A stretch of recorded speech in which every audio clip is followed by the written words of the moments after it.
BJP के party दफ्तर में मुख्यमंत्री वसुंधरा राजे की अध्यक्षता में बैठक हुई। मीटिंग में केंद्रीय मंत्री गजेंद्र सिंह शेखावत, मदन लाल सैनी और संगठन मंत्री मौजूद रहे।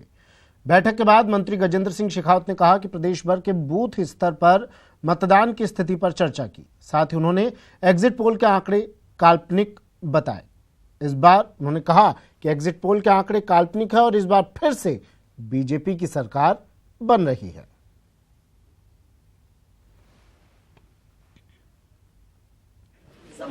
फीडबैक आदरणीय मुख्यमंत्री जी के पास में था, जो आदरणीय प्रदेश अध्यक्ष जी के पास में था, चुनाव संयोजन की जिम्मेदारी होने के पास में मेरे पास में जो फीडबैक था और आदरणीय चंद्रशेखर जी के पास में था। हम सब ने अपने फीडबैक को एक दूसरे के साथ में साझा किया है और कुल मिलाकर के हम सब लोग इस निष्कर्ष पर पहुंचे हैं कि हम सबसे बड़ी पार्टी बनेंगे और हम सरकार बनाएंगे। किस तरह से चुनाव लड़ा उसकी पूरी एक समीक्षा करेंगे। कहाँ हमारे चुनाव में किस तरह की परिस्थितियां बनी, क्या शॉर्टकमिंग्स थी, उनकी तुरंत किस तरह से बातचीत की जा सकती है, ताकि इस चुनाव के अनुभव से हम जो है प्रेरणा लेकर के आगे लोकसभा के चुनाव के लिए कैसे और बेहतर कर सकते हैं, इसके ऊपर बात करेंगे। मतदान प्रक्रिया में अनियमितता के चलते श्रीगंगानगर के करणपुर विधानसभा क्षेत्र में बूथ संख्या 163 पर पुनर्मतदान होगा। 10 दिसंबर को सुबह 8 बजे से शाम 5 बजे तक सिर्फ एक बूथ पर अब पुनर्मतदान होगा। मुख्य निर्वाचन अधिकारी आनंद कुमार ने बताया कि श्रीगंगानगर जिले की करणपुर विधानसभा के मतदान केंद्र संख्या 163 राजकीय प्राथमिक विद्यालय 18 बीबी में हुए मतदान को शून्य घोषित करते हुए वहां सोमवार को पुनर्मतदान कराने के निर्देश दिए हैं। गौरतलब है कि पिछले चुनाव के मुकाबले इस बार पुनर्मतदान के मामलों में भारी कमी देखी गई है।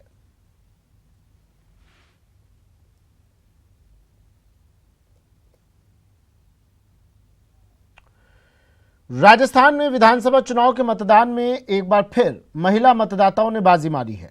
मतदान प्रतिशत के हिसाब से पुरुषों से आगे हैं, जबकि कुल मिलाकर 74.21% मतदाताओं ने शुक्रवार को मतदान किया। निर्वाचन विभाग ने मतदान के अंतिम आंकड़े शनिवार को जारी किए। इसके अनुसार विधानसभा की 200 में से 199 सीटों के लिए शुक्रवार को हुए मतदान में 74.21% मतदाताओं ने अपने मताधिकार का इस्तेमाल किया। यह आंकड़ा 2013 के 75.23% के आंकड़े से लगभग 1% कम है। इस बार महिलाओं का मतदान प्रतिशत 74.66% और पुरुषों का मतदान प्रतिशत 73.81% रहा। जहां तक सबसे अधिक मतदान का सवाल है तो राज्य की पोखरण विधानसभा सीट पर सबसे अधिक 87.47% मतदान हुआ। वहीं राज्य की मारवाड़ जंक्शन विधानसभा सीट पर मतदान का प्रतिशत सबसे कम 60.42% रहा।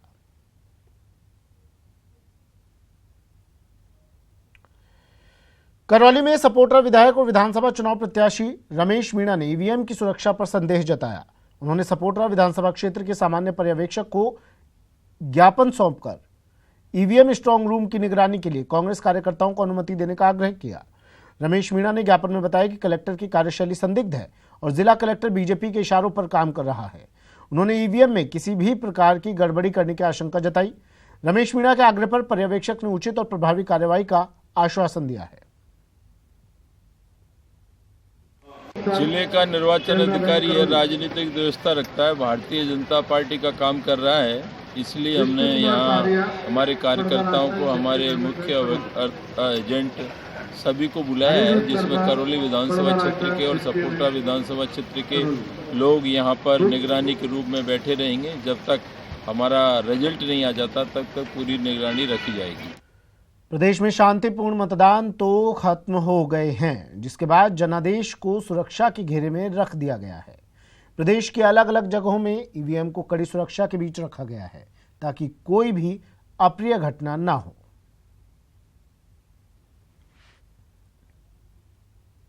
मतदान के पश्चात सभी मशीनें जो है पोल के पश्चात यहाँ पे स्ट्रांग रूम में सील की गई है। साथ में सेंट्रल पैरामिलिट्री फोर्स के सुरक्षा के साथ ये चाक चौबंद व्यवस्था है। 3 स्तरीय सुरक्षा व्यवस्था है। सबसे अंदर पोलिंग स्टेशन के स्ट्रांग रूम के बाहर इमीडिएटली सेंट्रल पैरामिलिट्री फोर्स, उसके बाहर राजस्थान आर्म्ड कांस्टेबलरी की बटालियन और उसके बाहर 3rd क्वाड्रन जो है और राजस्थान पुलिस का लगा हुआ है। पोलिंग बूथ है, उनकी जो ईवीएम्स है वो स्ट्रांग रूम में रात को आ गई है और अब स्ट्रांग रूम्स है जो एसएसबी जो पैरामिलिट्री आई हुई है यहाँ पर, उनको सुपुर्द कर दिए गए हैं और उन्होंने इस पूरी बिल्डिंग के चारों ओर मोर्चेबंदी कर ली है। पूरी बिल्डिंग के ओर लाइट है, जनरेटर पे रहेगी वो, और पूरे बिल्डिंग के चारों तरफ सीसीटीवी कैमरे हैं।